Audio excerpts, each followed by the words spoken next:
प्यारे विद्यार्थियों, आप सभी का हार्दिक अभिनंदन, स्वागत है। आज हम धैर्य जो प्रशंसा है उसी का जो प्रसंग पीछे चला जो आ रहा था उसी को हम आगे पढ़ रहे हैं। बीच में कोई भूमिका नहीं बांधेंगे क्योंकि समय कम रहता थोड़ा। कांता कटाक्ष विशिखा न लुनन्ति यस्य चितं न निर्दहति कोप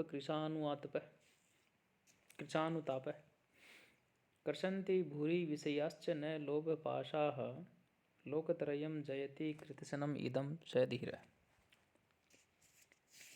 यस्य चितं कांता कटाक्ष विशिखा न लुनन्ति।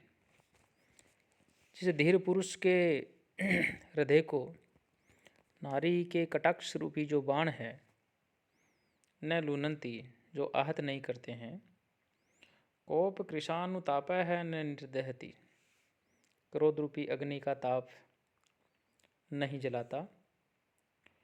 भूरि विषया लोभः पाशाश्च न कर्षन्ति, अनेक विषय और जो लोभ रूपी जो पाश हैं वो भी जिनको नहीं खींचते हैं।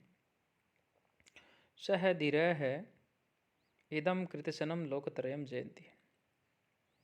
वह धीर पुरुष इस संपूर्ण त्रिभुवन में जो है या संपूर्ण त्रिभुवन को जो जीत लेता है उसके ऊपर विजय प्राप्त कर लेता है। बसंत तिल का छंद उसका उदाहरण है। और अब हम आगे बढ़ रहे हैं। व्याकरणात्मक टिप्पणी आप यथावत इसमें याद करते रहिए। न इसमें 3 लाइनों में आ रहा है, पहली में, दूसरी में, तीसरी में अव्यय हो गया। यस्य आ रहा है, षष्ठी लिख सकते हैं। चौथी लाइन में स आ रहा है, सरल से सरल सर्वनाम शब्द लिख सकते हैं। ऐसे व्याकरणात्मक टिप्पणी लिखते हुए हम आगे बढ़ेंगे।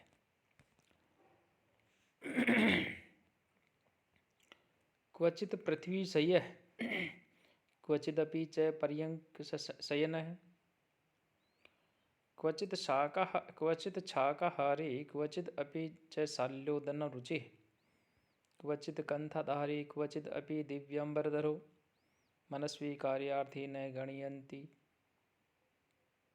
गणयति दुखम न च सुखम।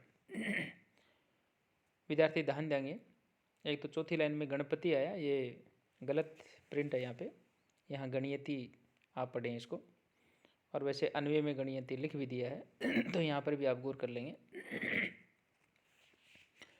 क्वचित पृथ्वी सही है, यानी मनस्वी जो व्यक्ति हैं कहीं पृथ्वी पर जो है सो जाता है। क्वचित अपि च पर्यंक शयन है, तो कहीं वह पलंग पर भी सो जाता है। क्वचित शाकाहारी क्वचित अपि शाल्योदन रुचि है, कहीं वह शाक सब्जी खाकर ही गुजारा कर लेता है, तो कहीं बढ़िया चावल के भात जो है उसमें रुचि रखता है। क्वचित कंठाधारी क्वचित अपि दिव्यांबरधर है, कहीं वह कंठाधारी बन जाता है तो कहीं सुंदर वस्त्र जो है वह धारण कर लेता है। कार्यार्थी मनस्वी न दुखम गणयति न च सुखम गणयति। इस प्रकार से मनस्वी जो पुरुष हैं वो कभी भी न तो दुख की परवाह करते हैं, न ही सुख जो है उस सुख को कभी महत्व देते हैं। तो प्यारे विद्यार्थियों, जिसने कार्य सिद्ध करने का यदि कोई दृढ़ निश्चय कर लिया है वह मनस्वी व्यक्ति हर परिस्थिति को सहज रूप से स्वीकार कर लेता है। कहीं वह धरती को ही सैया बना लेता है, तो कहीं पलंग पर सो लेता है, कहीं वह शाकाहारी बनकर ही रह लेता है तो कहीं बढ़िया चावल का भोजन जो वह ग्रहण करता है। वह फटे पुराने जो कपड़े हैं वह भी पहन लेता है, तो कहीं कहीं सुंदर वस्त्र भी धारण कर लेता है। कार्य साधना में तत्पर मनस्वी व्यक्ति दुख या सुख की जो है परवाह नहीं करता। वह तो हर हालात में हर परिस्थिति में अपना लक्ष्य पाने में प्रयासरत रहता है, यानी सुखों का प्रलोभन या दुखों का भय जो है उसे विचलित नहीं करता है। प्यारे विद्यार्थियों, यहाँ व्याकरणात्मक टिप्पणी है उसकी मैं आपसे चर्चा करना चाहूँगा। जैसे इसमें चारों लाइनों में च आया तो आप अव्यय में लिख देंगे च अव्यय। इसके अलावा 4 लाइन लिखने की आवश्यकता नहीं है, 1 लाइन में ही आप जो है च लिख दें, पर्याप्त रहेगा। चौथी लाइन में 2 बार न आया है, यहाँ आप इसको चाहें तो इसमें दर्शा सकते हैं एक ही लाइन में, च कोमा न इत्यादि अव्यय। इसके अलावा पहली लाइन में तीसरा शब्द है, यहाँ आप अपि जो है इस अव्यय को अलग कर सकते हैं, क्वचित यहाँ संधि बता सकते हैं। क्वचित शाकाहारी, यहाँ देखिए, यहाँ सचोटी सूत्र से शकार के स्थान पे जो है छकार हो गया, दूसरी लाइन का पहला शब्द। तो यहाँ हम यदि याद रहे तो आप संधि का नाम लिख दें, छत्व संधि। इसी प्रकार से जो तीसरी लाइन है यहाँ पर फिर क्वचित आ रहा है, दिव्य जोड़ अंबर, दिव्यांबर धरो, यहाँ भी संधि बता सकते हैं। तो ऐसे व्याकरणात्मक टिप्पणियाँ हैं, उनको आप जो है याद करते हुए ही आगे बढ़ते रहिए। निंदन्तु नीति निपुणा यदि वा स्तुवन्तु लक्ष्मी समाविशतु गच्छतु वा यथेष्टम अद्यैव वा मरणमस्तु युगान्तरे वा न्यायात् पथः प्रविचरन्ति पदम न धीरा। नीति निपुणाः निंदन्तु यदि वा स्तुवन्तु, यानी जो नीति से निपुण जो लोग हैं वो भले ही निंदा करें या वो प्रशंसा करें। लक्ष्मी समाविशतु वा यथेष्टम गच्छतु, लक्ष्मी जो चाहे तो लक्ष्मी प्राप्त हो या वह अपनी इच्छा के अनुसार कहीं वह चली जाए। अद्य एव वा मरणम अस्तु युगांतरे वा, आज ही मृत्यु हो जाए या युगांतर में हो, परंतु धीराः न्यायात् पदम न परिविचरन्ति, किंतु धीर व्यक्ति जो न्यायोचित मार्ग है उससे एकदम भी जो है विचलित नहीं होते हैं। तो प्यारे विद्यार्थियों, इस प्रकार से आपको जो है ये वसंत तिल का छंद है और अन्य व्याकरणात्मक टिप्पणियाँ हैं उनको भी साथ साथ में आप जो है, इसमें बहुत सारी टिप्पणियाँ हैं, जैसे वाह आ रहा है 3 लाइनों में आ रहा है, ऊपर वाले में न आ रहा है, पदम आ रहा है, पथय आ रहा है, इसके अलावा यदि आ रहा है, ये बहुत सारी टिप्पणियाँ हैं। अद्यव आ रहा है, यहाँ से आप संधि बता सकते हैं, वृद्धि संधि हो रही है। इस प्रकार से टिप्पणी बताते हुए आप जो है आगे बढ़े। अगला पद्य चलिए, यहाँ हम इसका वाचन करेंगे।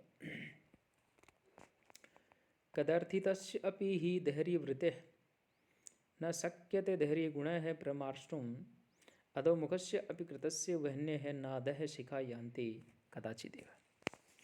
कदर्थितस्य अपि धैर्यवृत्तिः धैर्यगुणः प्रमार्ष्टुम् न ही शक्यन्ते, यानी पीड़ित करने पर भी जो धीर पुरुष है उसके अंदर जो धैर्य गुण है वह नष्ट नहीं किया जा सकता। अधोमुख से कृतस्य अपि वह्नेः शिखा कदाचित एव अधः न यान्ते,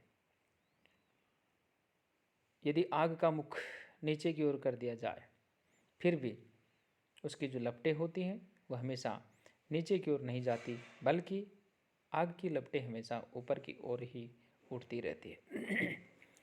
यहाँ प्यारे विद्यार्थियों, जो उच्च आदर्श हैं उन उच्च आदर्शों के प्रतिनिष्ठा एवं दृढ़ता जो है धैर्यशाली पुरुष का एक स्वाभाविक गुण होता है, और धीर पुरुष को चाहे जितना भी पीड़ित कर दिया जाए वह अपना धैर्य गुण नहीं छोड़ता है। इसी तथ्य को अग्नि के उदाहरण के माध्यम से स्पष्ट करते हुए कवि यहाँ कहना चाह रहे हैं कि यदि आग को अधोमुख यदि कर दिया जाए तो भी उसकी जो ज्वालाएँ हैं कभी अधोमुखी नहीं होती। अग्नि की जो शिखाएँ हैं हमेशा जो है ऊपर की ओर ही जो जाती रहती है, ऊपर की ओर ये जो बढ़ती रहती है। तो इस प्रकार से उसकी जो ज्वालाएँ हैं कभी अधोमुख नहीं होती और अग्नि की शिखाएँ सदैव ऊर्ध्वमुखी रहती हैं। धीर पुरुष तिरस्कार पाकर भी अपना धैर्य जो है नहीं छोड़ते। तो प्यारे विद्यार्थियों, यहाँ इसके अंदर जो है उपजाति छंद तो कह रही है, इसके अलावा अन्य व्याकरणात्मक जो टिप्पणियाँ हैं वो भी आप इसके अंदर जो है ज़रूर लिखेंगे, ज़रूर याद करेंगे। जैसे पहली जो लाइन है, यहाँ पहली लाइन की यदि हम बात करें तो पहली लाइन के अंदर कदर्थितस्य अपि आया, तो यहाँ ये जो पहली लाइन का जो शब्द है एक तो ये मिसप्रिंट हुआ, कदर्थितस्य ही आया, तो एक तो यहाँ इसको आप सुधार करें, और अपि अव्यय हो गया, ही अव्यय हो गया, इनको आप अलग दर्शा सकते हैं, अलग बता सकते हैं, कोई दिक्कत नहीं है इसके अंदर। इसके अलावा जो दूसरी लाइन है इसमें न है, ये अव्यय है, इसके अलावा अधोमुखस्य अपि, यहाँ देखिए आप, अधोमुखस्य अपि, अपि को अलग कर दीजिए, अधोमुखस्य अलग कर दिए, अधोमुखस्य अपि आ गया, तो यहाँ आप दीर्घ संधि बता सकते हैं। पहली लाइन में भी जो है दीर्घ संधि है और यहाँ पर भी दीर्घ संधि है। इसके अलावा जो है न जोड़ अधः ना अधः है, यहाँ जो आ रहा है यहाँ पर आप जो है संधि बता सकते हैं, तो यहाँ भी वो दीर्घ संधि हो जाएगी। कदाचित एव, कदाचित जोड़ एव, यहाँ पर भी आप जो है संधि बता सकते हैं। तो इस प्रकार से अन्य जो इसमें कृदंत शब्द हैं उसको भी आप जो है याद करके बता सकते हैं। प्रमार्ष्टुम यानी दूसरी पंक्ति के अंदर लास्ट का शब्द आया, यहाँ पर जो है आप तुमुन प्रत्यय जो है वो बता सकते हैं। तो ऐसे व्याकरणात्मक टिप्पणियों को याद करते हुए आप आगे बढ़ें और उसके बाद में जो है आप इनको, जब परीक्षा हमारी आए उसमें भी आप जो है साथ साथ में इनको लिखते जाए।